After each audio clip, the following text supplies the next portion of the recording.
During the era of Imam Mahdi alayhi salam, there was a person named Abdul Rahman, a resident of Isfahan and a follower of the Shia religion, although there were few Shia in Isfahan at that time. They asked Abdul Rahman, "Why did you accept the imamate of Imam Mahdi alayhi salam and become a Shia?" In response, he said, "I was poor, but I was a good orator. During a year, together with a group of Isfahanis, we went to the city of Samarra to complain about the oppression upon us to Mutawakkil, the 10th Abbasid Caliph.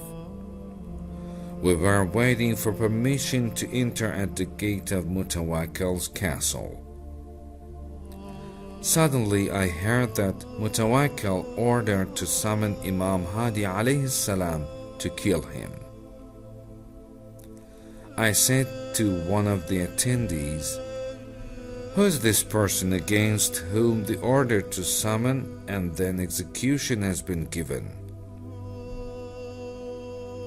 In response he said, 'This is the one whom the Rafizis consider as their Imam.' I decided to stay there and see what happens at the end. After an hour, I saw Imam Hadi alayhi salam coming on a horse. People started walking on the right and left side of his horse when they saw him.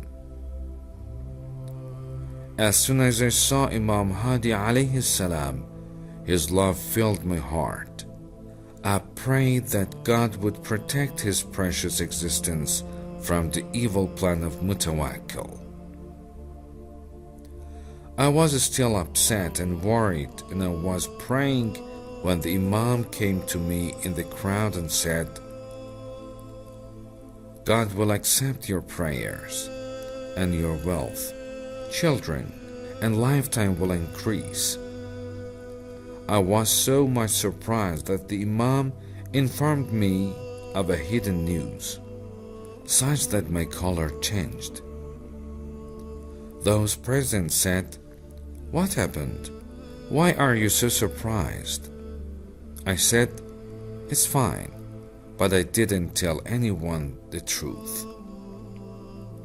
Later, when I returned to Isfahan, my wealth and children gradually increased and I became rich. And now I am more than 70 years old.